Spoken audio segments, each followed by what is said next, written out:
Is this really how you treat an old man at the gate, while the flag rope clicks against the pole in the cold? They scoffed at him, a quiet veteran holding a small parcel, letting their assumptions press harder than any hand. But when that hidden metal slipped in the dim winter light, the hush felt like a heartbeat, and even the storm outside paused. Still quiet men leave echoes too, and that metal will return, let me take you back.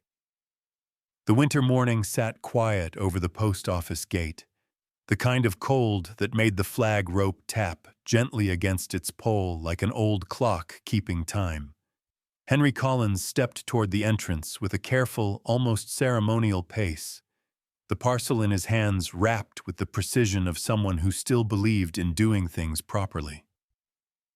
His coat faded along the seams, shifted with each step, and for a moment a faint gleam slipped from beneath the fabric, just a blink of light against the gray morning. Two Air Force Academy cadets' jackets, half-zipped and confidence leaking from their posture, noticed him before he reached the yellow line. They traded that grin young men wear when they think they know everything. One nudged the other, chin raised toward Henry. "Sir, step aside," Gate Officer Linda called, already moving through her checklist of IDs. Her tone wasn't unkind, just rushed, practiced too quick to assume the man in front of her would slow the process down. Henry nodded, shifting his weight back slightly. "Just mailing something for a friend." The second cadet gave a soft snort. "Hey, look, metal guy again." Henry kept his gaze steady, weathered but calm, the kind of quiet that made it hard to tell whether he hadn't heard the remark or simply chose not to hear it. The parcel pressed gently against his palms, and the wind slid across the gate as if testing the edges of the morning. The first cadet leaned in toward his friend, aiming for a whisper, yet speaking loud enough for anyone nearby to catch. "Bet that metal's from a costume store." The words hung there a beat too long, visible in the cold air like smoke. A couple of people in line shifted uncomfortably, unsure whether to pretend they hadn't heard or to wait for Henry to react. He didn't. He simply adjusted his grip on the parcel, fingers curling in a slow, steady motion. The wind tugged at his coat again, trying to lift the corner enough to show what lay beneath. Linda flicked her eyes toward Henry's package, brow tightening as she went through her routine. "What's in the parcel, sir? Just something that needed sending," he answered. Not defensive, not bothered. Just factual like everything else he said. Behind him, the flag rope tapped the pole again. A delivery truck rumbled somewhere nearby, and from across the street, a faint diner bell chimed, someone getting a refill, someone staying warm. The cadets kept watching Henry, as though waiting for something to break or crack or crumble, but nothing did.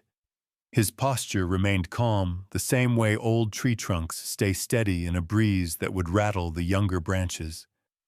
The cold brushed across his jawline, carrying the scent of snow and pine, the kind of air that reminded people of Novembers long gone. A woman leaving the post office stepped around him with a polite nod, and Henry returned it with the soft courtesy of habit. Linda finished checking IDs and looked back toward him, her expression somewhere between impatience and curiosity, though neither feeling lasted long. Her attention slipped quickly to the next person in line. For just a heartbeat, the winter light caught the hidden metal again, and the metal glinted just once more. Henry stepped just inside the gate threshold, shifting aside so a young couple with a stroller could squeeze through. The cold air settled around them, carrying the muted hum of post office chatter, and somewhere behind the brick walls of the church hall, the soft rise and fall of a choir warming up for rehearsal. He gave the family a small nod as they passed, then adjusted the parcel in his hands. That small movement loosened the edge of his coat, just enough for a strip of ribbon to peek out. One of the cadets caught it, elbowing the other with a grin that never reached his eyes. "Sir, please don't interfere," Linda called from her podium, her voice sharper now.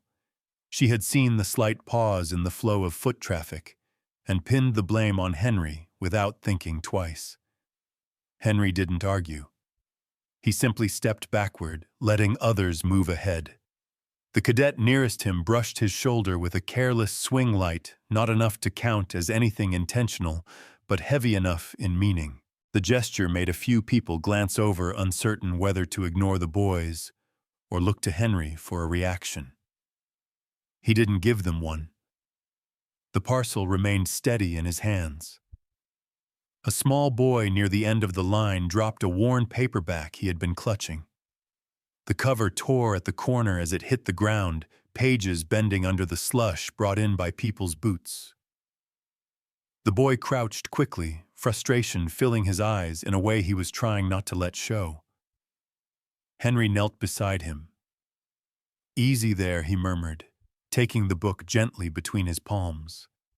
He brushed off the damp grit and smoothed the torn edge with the quiet care of someone who had fixed 100 things no one ever thanked him for. From behind, a cadet snorted. "Old Sergeant thinks he's handyman of the gate." Henry kept his attention on the book, as if the boy and the broken spine were the only things that mattered in that moment. The edges were frayed but salvageable.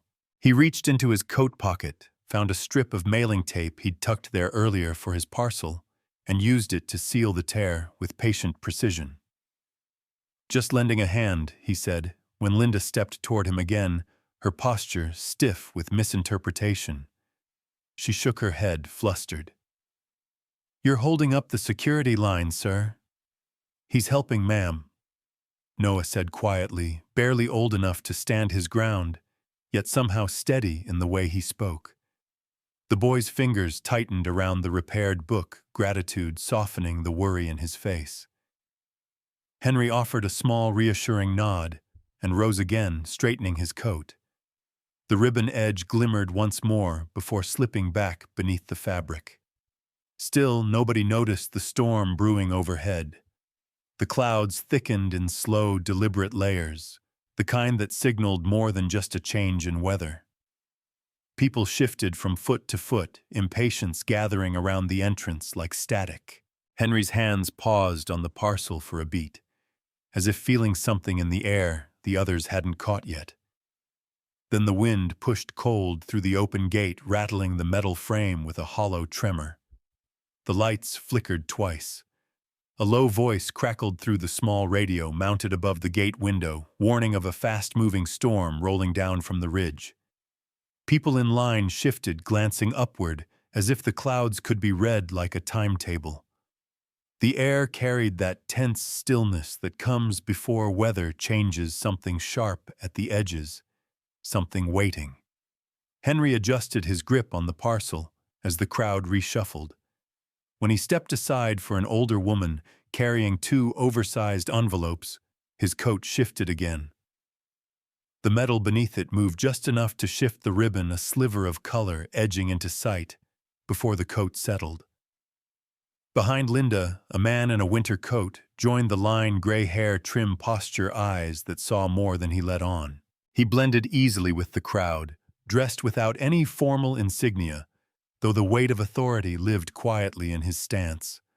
General Raymond Holt didn't announce himself. He simply watched. The cadets didn't notice him. Their attention hovered on Henry, still snickering in a way they thought subtle, the way young men sometimes do, when they're certain they've read a person correctly at first glance. Henry took a small step toward the entry scanner. A faint buzz rattled through the machine, the screen blinking with the kind of glitch that usually prompts someone to smack the side of it. Henry didn't do that. He reached toward a loose wire, touching it, with the careful confidence of a man who understood systems the way others understood recipes or roadmaps. General Holt's eyes narrowed not in suspicion, but in recognition. He watched Henry's fingers, the steadiness of them, the way he followed the wire down to its connector, checking without rushing, without fuss. Linda noticed the movement a few seconds later. "Sir, please don't touch the equipment," she said. But her voice hesitated this time, as if she was questioning her own assumption even while making it. Henry stepped back immediately, respectful as ever. "Just trying to help. It's loose." Linda pressed her lips together. "There'll be a short security delay. Everyone hold your place." The cadets groaned. One rolled his eyes dramatically. The other folded his arms and muttered something about old men trying to play mechanic. Across the street, a diner door swung open, and a familiar voice called, "Refill the sound," carrying easily across the cold morning. A half-second later, the town hall bell struck the hour, its tone drifting over the sidewalk like a reminder of routine. Noah edged closer to Henry, clutching the book Henry had taped for him. His voice was soft, almost secret. "Sir, my grandpa had a radio. You fix things like he did." Henry offered the boy a small, warm glance. Old habits. The crowd began to settle again, though the tension didn't quite lift. The radio above the window buzzed louder for a moment, then quieted. People shuffled, murmured, rubbed their hands together for warmth. Then the hum in the wires dropped. A faint shiver went through the entry scanner like a breath being held. Even the cadets went silent, their smirks fading as the machine's lights dimmed just a shade too long. Everything pauses just a second too long. A ripple traveled through the line, tiny, nearly invisible, but felt in the shift of shoulders, in the way people glanced at one another, uncertain. Then the whole gate went still. The blackout hit without warning, just a sharp click in the wires, a thin whine from the scanner, and then everything dropped into darkness. A few people gasped. Someone muttered about the storm. The only light came from the faint amber glow of the emergency strips along the wall, flickering like tired candles fighting the cold. Henry didn't hesitate. His body moved with the quiet certainty of someone who had fixed 1,000 failing systems in 1,000 unpredictable places. He stepped toward the power panel, near the entrance parcel, tucked under one arm, boots soft against the concrete. "Sir, don't." Linda's voice came out sharper than she intended. She lifted her hand as if to stop him, but it wasn't contact that held him back. It was pressure, protocol, authority, the weight of rules everyone could feel even in the dark. It pressed on the whole line like a cold hand on the shoulder. The motion of her stepping forward shifted Henry's coat. Something small and metallic slipped free. A metal slid down the fabric, hitting the floor with a soft, bright sound that cut through the blackout like a bell. The ribbon unfurled across the concrete, deep, unmistakable colors. The cadets stopped breathing. General Holt moved before anyone else. He stepped out of the line, the amber lights catching the creases of his coat, and lowered himself to one knee with the slow reverence of someone approaching a memory, not an object. He picked up the metal, gently brushing away a bit of dust with his thumb.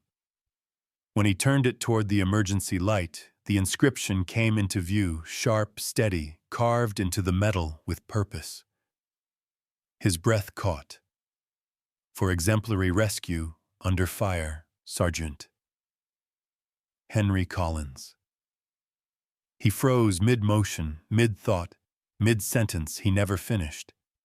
The world around him seemed to still the storm outside, forgotten the blackout, irrelevant. Behind him, the cadets went pale, their earlier laughter dissolving into a silence that felt like a confession. Linda's clipboard slipped from her hands, hitting the floor in a soft clatter that no one reacted to. Protocol pressed hard on them, harder than any hand. It pushed at their pride, their assumptions, every quick judgment they had made in the last 10 minutes. The emergency lights flickered again, throwing shifting amber-white reflections across the general's face. For a moment, the metal cast a thin beam upward, catching in the lines at the corner of his eyes. A quiet moment. A short breath. A truth laid bare. But Henry simply said, "The breaker's loose." His voice didn't rise. didn't demand, didn't claim anything for himself. It was just an offering of help, a simple fact spoken the way he'd speak about weather or wiring, steady, humble, certain. The entire gate held its breath. Noah clutched his book tighter. The cadets stared at the floor. The storm wind pushed against the windows as if waiting for someone to acknowledge what had just been revealed. General Holt slowly stood, metal still in hand. The amber emergency lights steadied, glowing in soft bands across the cold concrete as General Holt faced the gathered crowd. The metal lay in his palm, its ribbons spilling gently over his fingers like a folded memory. The cadets straightened instinctively, recognizing him now, the posture, the authority, the quiet command that didn't need a uniform to be felt. He drew a slow breath. "Sergeant Collins, sir, we owe you respect." The words seemed to ripple through the space, brushing against every doubt that had hovered there minutes earlier. Henry only shifted his boots slightly, parcel still tucked under his arm, shoulders, modest eyes lowered as if he weren't the center of anything at all. "I was just mailing a parcel," he murmured, almost embarrassed by the attention. The cadets stepped forward, their earlier bravado gone, swept clean by the weight of the inscription they had mocked. One spoke first, voice unsteady. "We didn't know." "We weren't, sir. We're sorry." The other nodded hard, face flushed with shame. Linda swallowed her throat tight. She tried to speak once and failed, then tried again. "Mr. Collins, Henry, thank you for your service, for your patience." Her eyes softened. "For everything." People who had been waiting in line slowly approached, remembering pieces of him. A man from the north side mentioned the old porch swing Henry had fixed last spring, not because anyone asked, but because he noticed the family sitting on stacked crates instead. A woman recalled the time the library's ancient PA system died before the town reading, and Henry spent his entire afternoon coaxing its wires back to life so the children wouldn't lose their moment on the stage. Someone else mentioned seeing him drive 2 older veterans to the VA clinic every other Tuesday, always early, always quiet, always steady. Noah stood close to Henry's leg, chin lifted proudly. "He helps people," he said simply, "all the time." The wind outside softened then, as if even the storm had paused to listen. From the church hall down the block, a warm line of choir harmony drifted into the evening air, soft, familiar, full of December's gentleness.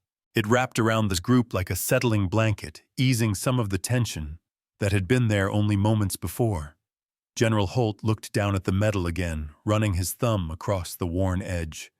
Slowly, deliberately, he closed Henry's fingers around it and lowered their joined hands for a moment. "You've been serving long after uniform," he said quietly. Henry didn't answer right away. He only nodded, the gesture small but certain, as though accepting an acknowledgement he hadn't asked for and still didn't feel quite comfortable holding. Still something more needed to be said. General Holt turned toward the gate. 1 week later, the winter morning settled gently over the town, the kind that made every breath look like a small cloud drifting toward the rising sun. People gathered at the post office gate, neighbors in warm coats, retirees with thermoses, families holding children up so they could see. It wasn't a big event. No cameras, no speeches rehearsed, no podium, just community. General Holt returned quietly, wearing the same winter coat as before.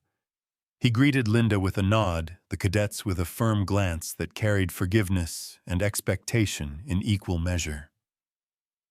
Henry stood near the entrance, hands folded in front of him, looking as though he still wasn't entirely sure why this morning belonged to him. A brass plaque hung beneath a cloth cover bolted into the stone pillar where the emergency light had flickered during the blackout. The crowd murmured, as Holt stepped forward and eased the cloth away. The plaque gleamed in the winter sun, fresh, respectful, the letters cut deep enough to last decades. In honor of the old sergeant, whose medal once froze even a general at this gate. A soft hush fell over the crowd. Henry blinked once as if the words were written in a language he hadn't expected to read today. The cadets stepped forward next, holding a folded flag, not a ritual of command or ceremony, just a tribute. Hands steady, heads lowered. One spoke quietly. "Sergeant Collins, thank you for your steady hands." Henry touched the fabric with gentle respect. "Just did what needed doing." The second cadet met his eyes. "Then you kept doing it." Linda approached with a small envelope. "You're the first one in the system this morning," she said, handing him the letter with a warm, sheepish smile. "Thought it was only right." Noah squeezed through the crowd, standing on tiptoe as General Holt handed him a small card. "Mind reading it for the folks in the back?" Noah nodded proudly and cleared his throat before reading the plaque aloud, every word carrying across the gathered neighbors. A few people wiped their eyes. A few others stood a little straighter. The winter sun reflected sharply on the brass, sending thin halos of light across the stone. From the church hall, the faint sound of a choir rehearsal drifted through the air, soft notes familiar and warm. The flag rope tapped gently against its pole, keeping quiet time with the breeze. Henry reached out and touched the engraved words softly, his fingers tracing the curve of the letters, as if acknowledging something long set aside. "If this story moved you, share it forward." The inscription caught the morning light just like the moment he changed them. The winter sun washed gently over the brass plaque at the post office gate, its glow settling on the small crowd, as Henry stood there with the steady calm that always seemed to follow him. Still, folks lingered near the stone pillar, as if drawn by the warmth of the moment. Neighbors remembering porch swings. He fixed library speakers. He coaxed back to life in the quiet way he showed up when no one else knew help was needed. Then, like a lamp in a winter window, the inscription caught the light again, reminding them how one humble act at this very gate had changed an entire town's way of seeing. Quietly, Henry touched the engraved words and nodded at the folded flag the cadets had brought, accepting it as simply as he once accepted a broken wire or a weary voice asking for help. And the gate remembered the old sergeant who once froze a general.